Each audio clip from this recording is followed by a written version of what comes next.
사모님과 왕비의 역할은 누군가를 통제하거나 관리하는 데 있지 않습니다. 진정한 역할은 사람의 가능성을 발견하고 성장하도록 돕는 데 있습니다. 사람을 성장시키는 사람은 자신의 영향력을 드러내기보다 상대가 스스로 빛날 수 있도록 환경을 만들어줍니다.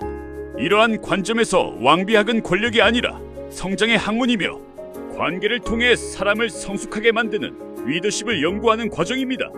상대의 모든 것을 풀어준다는 것은 상대를 자신의 기준으로 바꾸려 하기보다 마음속에 쌓인 긴장과 부담을 이해하고 편안함을 느낄 수 있도록 돕는 태도를 의미합니다. 사람은 이해받는다고 느낄 때 가장 자연스러운 모습을 드러내며 그때 비로소 내면의 가능성이 발현됩니다. 영성에서는 이러한 과정을 존재를 회복시키는 사랑의 실천으로 이해하기도 합니다. 행동은 한 사람의 중심을 드러냅니다. 말은 순간의 감정을 표현할 수 있지만 행동은 오랜 시간 형성된 가치관과 신념을 보여줍니다. 따라서 사람을 이해하려면 말보다 행동을 오래 관찰하는 것이 중요합니다. 꾸준한 행동은 그 사람의 인격과 삶의 방향을 가장 분명하게 나타냅니다. 그렇구나 라는 말은 상대를 인정하는 출발점이 됩니다. 모든 일에 즉시 판단하거나 반박하기보다 먼저 이해하려는 태도를 가지면 자신의 교만을 내려놓는 연습이 됩니다. 경청은 상대를 위한 배려이면서 동시에 자신의 의식을 성장시키는 수행이 될 수 있습니다. 알았습니다. 죄송합니다. 와 같은 표현은 단순한 예절이 아니라 관계를 지키는 언어입니다. 자신의 잘못을 인정할 줄 아는 사람은 더욱 큰 신뢰를 얻으며 겸손은 인간관계를 오래 지속시키는 중요한 덕목이 됩니다. 상대의 위치에서 말하려는 노력은 공감의 시작입니다. 자신의 관점만을 앞세우기보다 상대의 상황과 감정을 먼저 이해하려고 할 때 진정한 소통이 이루어집니다. 영성에서는 자신을 낮추어 타인의 세계를 이해하는 과정 자체를 성숙의 길로 설명하기도 합니다. 사람은 말을 통해 내면을 드러냅니다. 사용하는 단어와 말의 방향, 반복되는 표현 속에는 가치관과 사고방식이 자연스럽게 나타납니다. 따라서 사람을 판단하기보다 먼저 충분히 대화를 나누고 이해한 뒤 관계를 맺는 것이 지혜로운 태도입니다. 모든 사람을 소중하게 대하려는 마음은 인간에 대한 존중에서 시작됩니다. 상대를 보호하고 성장시키려는 마음은 관계를 따뜻하게 만들며 공동체 전체를 건강하게 만드는 힘이 됩니다. 사람을 귀하게 여기는 태도는 영성에서도 가장 중요한 가치 가운데 하나입니다. 아름다움은 외모만으로 완성되지 않습니다. 품격 있는 말과 따뜻한 태도, 배려하는 행동이 함께할 때 사람은 더욱 아름답게 빛납니다. 진정한 매력은 시간이 지날수록 깊어지는 인격에서 비롯됩니다. 영혼의 빛이 있는 사람은 자신의 성공만을 추구하지 않습니다. 자신이 있는 자리에서 다른 사람에게 희망과 용기를 전하며 선한 영향을 남깁니다. 이러한 빛은 화려함이 아니라 성실함과 배려를 통해 자연스럽게 드러납니다. 사람은 가까이에서 이해할수록 새로운 모습을 발견하게 됩니다.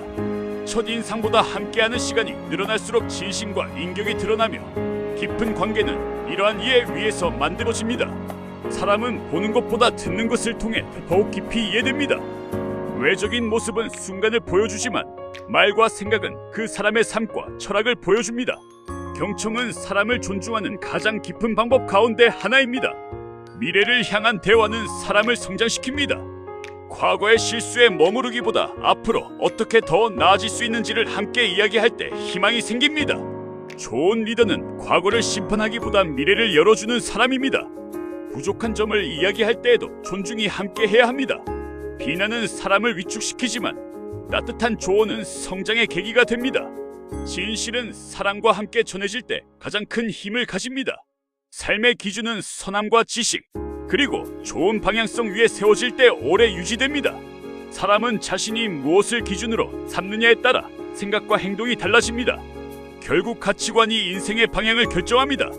모든 사람을 존중하는 태도는 자신을 낮추는 것이 아니라 자신의 품격을 높이는 일입니다. 존중은 상대를 변화시키기 전에 먼저 자신의 마음을 성숙하게 만듭니다. 겸손은 가장 강한 리더십의 기반이 됩니다. 마음의 시대란 물질보다 관계와 공감의 가치가 더욱 중요해지는 시대를 의미합니다. 뛰어난 능력도 중요하지만 사람의 마음을 이해하고 함께 성장할 수 있는 능력이 앞으로 더욱 큰 힘이 될 수 있습니다. 왕비의 순수함은 세상을 모른다는 뜻이 아닙니다. 다양한 사람과 상황을 이해하려는 열린 마음을 유지하는 태도를 의미합니다. 이해하려는 마음은 더 넓은 사랑과 포용으로 이어질 수 있습니다. 인간은 더 넓은 세계를 경험할수록 자신의 생각을 확장하게 됩니다. 우주를 느낀다는 것은 단순히 천체를 바라보는 것이 아니라 자신이 더 큰 질서 속에 존재하고 있음을 체각하는 경험을 의미할 수 있습니다. 이러한 인식은 겸손과 책임감을 함께 키워줍니다. 과거를 인정하는 것은 과거에 머무르는 것이 아닙니다. 자신의 역사와 경험을 받아들일 때 현재를 건강하게 살아갈 수 있으며 미래도 더욱 안정적으로 만들어갈 수 있습니다. 성장은 과거를 지우는 것이 아니라 의미 있게 통합하는 과정입니다. 왕은 모든 것을 안다는 의미보다 끊임없이 배우려는 자세를 가진 사람을 상징합니다. 진정한 리더는 이미 알고 있다고 생각하는 사람이 아니라 평생 배우며 자신의 한계를 넓혀가는 사람입니다. 연애 역시 둘만의 관계를 넘어 서로의 삶을 존중하는 관계가 될 때 더욱 성숙해집니다. 상대의 가족과 친구, 공동체를 함께 배려하는 태도는 신뢰를 깊게 만들며 관계를 오래 지속시키는 기반이 됩니다. 사람은 제대로 쉬고 배우고 즐길 때 성장합니다. 놀이는 단순한 오락이 아니라 창의성과 관계, 삶의 활력을 회복하는 과정이 될 수 있습니다. 균형 잡힌 삶은 성장을 더욱 오래 지속하게 만듭니다. 왕비는 사람을 관리하는 존재가 아니라 사람의 가능성을 성장시키는 존재입니다. 성장은 통제가 아니라 신뢰에서 시작되며 강요가 아니라 존중을 통해 이루어집니다. 가장 위대한 리더는 가장 많은 사람을 성장시킨 사람이라는 점에서 왕비학은 결국 사람을 사랑하고 성장시키는 학문이라고 말할 수 있습니다. 왕비학은 사람을 다루는 기술이 아니라 사람 안에 있는 질서와 가능성을 읽는 학문입니다. 왕비는 누군가의 옆에 존재하는 사람이 아니라 한 공간 안의 에너지 방향을 바꾸는 존재입니다. 왕이 외부 세계를 움직이는 힘이라면 왕비는 내부 세계의 질서를 만드는 힘입니다. 왕의 힘이 확장의 힘이라면 왕비의 힘은 정화의 힘입니다. 왕은 새로운 것을 만들어 앞으로 나아가고 왕비는 그 과정에서 생기는 혼란을 받아들여 다시 조화로운 형태로 바꾸어 줍니다. 따라서 왕비의 본질은 뒤에 있는 것이 아니라 보이지 않는 중심을 만드는 것입니다. 제1원리 왕비는 사람의 가능한 미래를 봅니다. 일반적인 시선은 현재의 모습을 봅니다. 저 사람은 지금 어떤가? 무엇이 부족한가? 그러나 왕비의 시선은 다릅니다. 저 사람 안에 아직 나오지 않은 것은 무엇인가? 어떤 환경에서 저 사람이 가장 아름답게 변화하는가? 왕비는 사람을 현재의 결과물로 판단하지 않습니다. 씨앗 안에 있는 나무를 보듯 사람 안에 있는 미래의 형태를 봅니다. 그래서 왕비의 언어는 평가의 언어가 아니라 탄생의 언어입니다. 제2원리 왕비는 에너지를 빼앗지 않고 순환시킵니다. 낮은 관계에서는 서로의 에너지를 소비합니다. 상대를 이기려고 하고 자신을 증명하려 하고 상대의 부족함을 이용합니다. 그러나 높은 관계에서는 에너지가 순환합니다. 한 사람이 지칠 때 다른 사람이 중심을 잡고 한 사람이 흔들릴 때 다른 사람이 방향을 보여줍니다. 왕비의 역할은 상대의 에너지를 가져오는 것이 아니라 상대가 자신의 힘을 다시 찾게 하는 것입니다. 제3원리 왕비의 아름다움은 형태보다 잔향입니다. 외적인 아름다움은 눈에 보이는 순간을 만듭니다. 그러나 왕비의 아름다움은 사람이 떠난 뒤에도 남습니다. 좋은 말을 들었던 기억, 존중받았던 감정, 성장할 수 있었다는 경험, 이것이 사람의 마음에 남는 잔향입니다. 진정한 아름다움은 보이는 것이 아니라 다른 사람 안에 남기는 변화입니다. 제4원리 왕비는 관계 건축가입니다. 건축가는 벽만 쌓지 않습니다. 공간의 흐름을 설계합니다. 왕비도 같습니다. 사람 사이의 거리, 말의 온도, 감정의 흐름, 신뢰의 구조를 만듭니다. 좋은 왕비가 있는 곳은 사람들이 편안하게 성장할 수 있는 공간이 됩니다. 그 공간에서는 경쟁보다 협력이 생기고 불안보다 안정이 생깁니다. 제5원리 왕비는 받아들이는 힘으로 창조합니다. 창조는 항상 밀어붙이는 힘에서만 나오지 않습니다. 무언가를 받아들이고 이해하고 변화시키는 과정에서도 창조가 일어납니다. 왕비의 수용력은 약함이 아닙니다. 혼란을 질서로 바꾸는 능력입니다. 상처를 의미로 바꾸고 실패를 지혜로 바꾸고 경험을 성장으로 바꾸는 힘입니다. 제6원리 사모님학은 성공 뒤에 보이지 않는 문명을 연구합니다. 사람들은 성공한 사람만 바라봅니다. 하지만 하나의 성공 뒤에는 수많은 보이지 않는 요소가 있습니다. 믿어주는 사람, 방향을 잡아주는 사람, 감정을 안정시키는 사람, 관계를 연결하는 사람. 사모님학은 바로 이 보이지 않는 힘을 연구합니다. 큰 건물은 눈에 보이는 기둥만으로 세워지지 않습니다. 보이지 않는 기반이 있기 때문에 오래 유지됩니다. 제7원리 왕비는 사람을 소유하지 않고 깨웁니다. 소유하려는 사랑은 상대를 작게 만듭니다. 깨우는 사랑은 상대를 크게 만듭니다. 왕비의 사랑은 말합니다. 나를 위해 변해라. 가 아니라 당신 안에 있는 더 좋은 모습을 발견하세요. 라고 말합니다. 이것이 성장시키는 사랑입니다. 제8원리 왕비의 가장 높은 단계는 존재 자체가 교육이 되는 상태입니다. 낮은 단계에서는 말로 가르칩니다. 높은 단계에서는 삶으로 보여줍니다. 사람들은 충고보다 분위기를 배웁니다. 설명보다 태도를 배웁니다.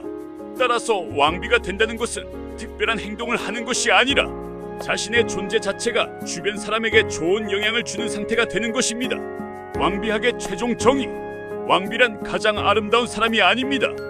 가장 많은 사람의 가능성을 깨우는 사람입니다. 왕비란 가장 높은 위치에 있는 사람이 아닙니다. 가장 많은 사람을 높은 곳으로 올려주는 사람입니다. 왕비의 진짜 힘은 지배가 아니라 성장입니다. 사모님의 진짜 힘은 보조가 아니라 창조입니다. 결국 왕비학과 사모님학의 가장 깊은 뜻은 하나입니다. 1. 왕비는 감정의 연금술사입니다. 보통 사람은 감정을 경험합니다. 화가 나면 화를 내고 슬프면 무너지고 불안하면 흔들립니다. 그러나 왕비는 감정을 그대로 방출하지 않습니다. 감정을 받아들여 다른 형태의 힘으로 변환합니다. 분노 보호하려는 의지, 상처 깊은 이해, 외로움 연결의 능력, 두려움 준비하는 지혜. 이것이 왕비의 내적 연금술입니다. 왕비는 감정이 없는 사람이 아니라 감정을 높은 형태로 변환할 수 있는 사람입니다. 왕비는 시간을 다루는 사람입니다.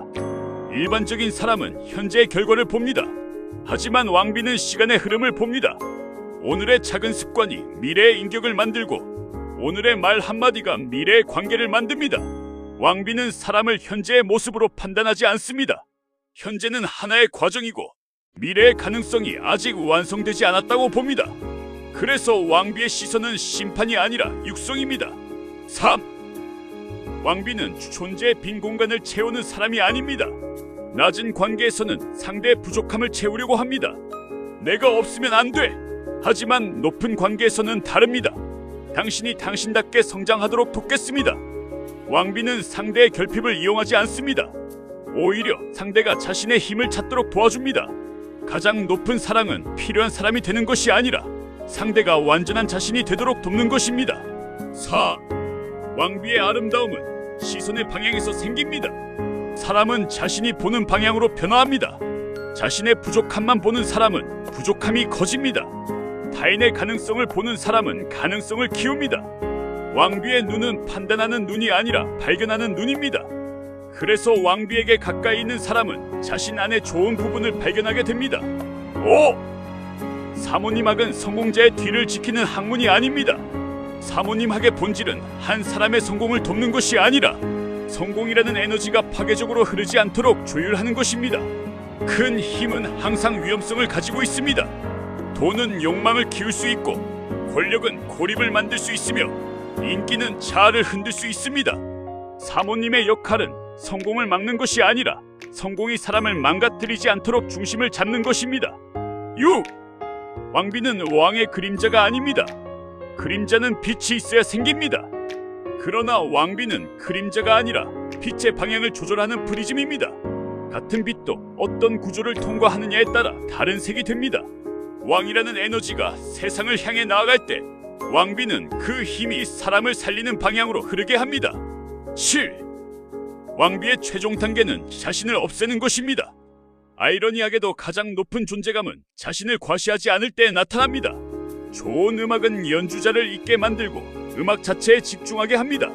좋은 왕비도 자신의 위대함을 증명하지 않습니다. 그 사람이 있는 곳에서 사람들이 더 좋은 사람이 되는 것, 그것이 왕비의 흔적입니다.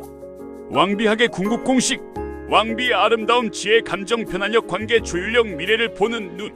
왕은 세계를 확장하는 힘이고 왕비는 세계가 무너지지 않도록 의미를 부여하는 힘입니다. 왕이 밖의 질서를 만든다면 왕비는 안의 질서를 만듭니다. 그리고 가장 높은 왕비는 사람을 자신의 아래에 두지 않습니다. 사람 안에 있는 왕을 깨웁니다.